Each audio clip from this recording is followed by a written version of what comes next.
नमः शिवाय। आइए सुनते हैं शिव महापुराण का 16वां अध्याय। ब्रह्मा जी ने कहा, इसके पश्चात मैंने हृदय से धर्म को, पीठ से अधर्म को, होठ से मोह को और भौहों से क्रोध को उत्पन्न किया। इसके पश्चात मैंने सरस्वती को उत्पन्न किया, जिसको कि देखकर ही काम से पीड़ित हो गया और उसके साथ रति की इच्छा करने लगा, क्योंकि वह तीनों लोकों को मोहित करने की शक्ति रखती थी। मेरे पुत्र मुझे इस अवस्था में देखकर मुझ पर हंसने लगे और भगवान श्री सदाशिव की स्तुति करने लगे, ताकि मैं इस घोर पाप से बच जाऊं।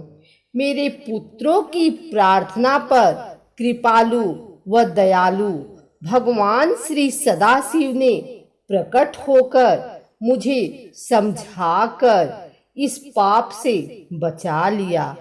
भगवान यथा समय इसी प्रकार अपने भक्तों की रक्षा किया करते हैं।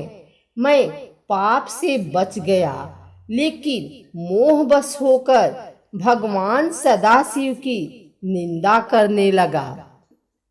इसके पश्चात मैंने अपने मुख से संध्या नामक एक कन्या उत्पन्न की। उस कन्या के समान तीनों लोकों में सुंदर कोई न था। उसके मस्तक पर काली घटा के समान बाल लहरा रहे थे।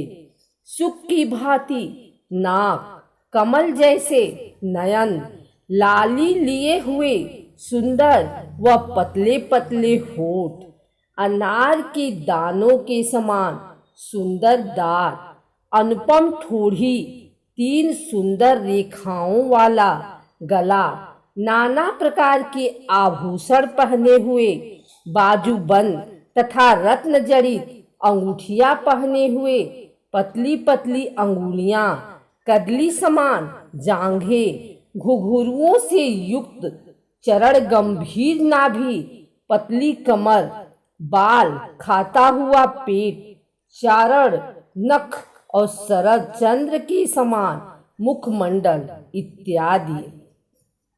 एक एक अंग उसका आकर्षक तथा मनोहर।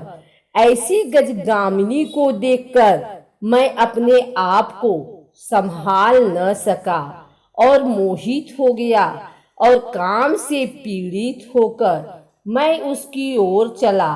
तब दक्ष आदि मेरे पुत्रों ने मुझे रोका, लेकिन वहां स्वयं भी उसकी ओर आकृष्ट होने लगा। मैं बुद्धिहीन उसकी रूप रेखा पर मोहित होकर अपने अनेकों प्रकार के विचार अपने मन में लेकर धीरे धीरे उसकी ओर बढ़ने लगा। इतने में एक विलक्षण रूप वाला पुरुष, जिसके बाल काले थे, स्थूल काया, नील तथा सुंदर वस्त्र पहने आविर्भूत हो गया। उसके श्वास से सुगंध निकल रही थी और परम श्रृंगारित था। ऐसा मेरा पुत्र दोनों हाथ जोड़कर तथा सिर झुकाकर मेरे सम्मुख खड़ा हो गया। उसने मुझसे पूछा, प्रभु मुझे मेरा नाम तथा काम बताइए। उस सुंदर पुरुष की बात सुनकर मेरे आश्चर्य की सीमा न रही। मैंने कहा, वत्स, मैं तुम्हारा नाम मन में रखता हूँ। इसके अतिरिक्त मथन, काम, मदन इत्यादि भी तुम्हारे नाम हैं। तुम अपने बाणी और सौंदर्य के द्वारा सबको बस में कर सकोगे। तुम लोगों में आश्चर्य, सदैव सुख का लक्ष्य और नित्य ही प्राणियों में मद उत्पन्न हुआ करेगा और तुम इसी प्रकार सृष्टि के प्रवर्तक बनो। इस प्रकार का वर देकर मैंने उसका सम्मान बढ़ाया और अहंकार में भरकर अपने सिंहासन पर बैठ गया और अपने सभी पुत्रों से कहा, देखो, कामदेव का पद सबसे ऊंचा है। मेरी यह बात सुनकर काम ने धनुष पर वह बाण चढ़ाया कि उससे सभी की बुद्धि नष्ट हो गई। धनुष को कान तक खींचकर वह विचार करने लगा कि पितामह के वरदान की परीक्षा करनी चाहिए। इस प्रकार सोचकर उसने मोहन नाम का बाण मुझ पर छोड़ दिया। साथ ही साथ उसने हर्षण रोचन, मोहन शोषण और भाड़, इन 5 बाणों को मुनियों पर चला दिया। संध्या पर इन बाणों का कोई प्रभाव नहीं पड़ा। यह देखकर कामदेव ने उस पर भी अपना एक बाण छोड़ा, जिससे संध्या में भी विकार आ गया। वह भी काम के बस में हो गई। उसके शरीर में रोमांच होने लगा, जम्हाइयां आने लगी और 64 कलाओं का प्रयोग करके वह अपने अंगों को संचालित करने लगी। हमारे मन में भी विकार उत्पन्न हो चुका था एवं एक प्रजापति ने भी उसकी इच्छा की।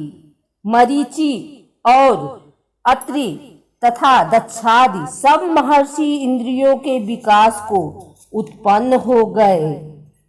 हम सबको काम से पीड़ित देखकर कामदेव को अपने कर्म तथा वाणी में विश्वास हो गया।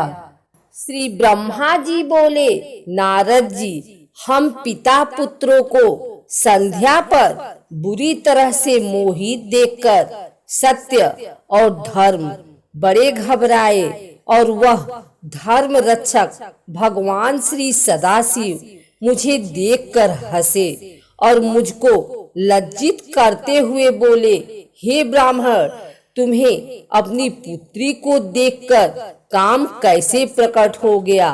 वह वेद मार्ग पर चलने वालों को उचित नहीं। क्या यह महापाप नहीं है?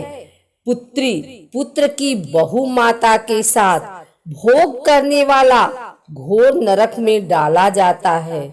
खेद है कि तुम वेद पाठी होकर इस बात को भूल गए और लज्जा को त्याग कर अपना धर्म नष्ट कर दिया।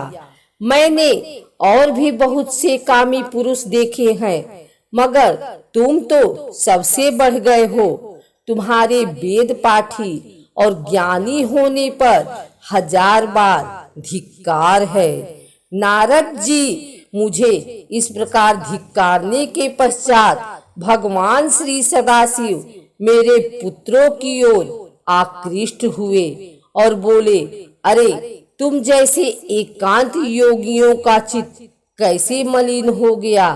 हाँ, जिनके चित्त को स्त्रियां हर लेती हों, उनसे भला सत्संग की आज्ञा कैसे की जा सकती है? ही वेद पाठी धर्म यज्ञ ऋषियों, तुम इस प्रकार कामी पुरुष तो सदा धिक्कारने योग्य हो। खेद है कि ब्रह्मा के पुत्र होकर तुमने इस प्रकार के बुरे काम को अपनाया। तुम लोगों को बार बार धिक्कार है।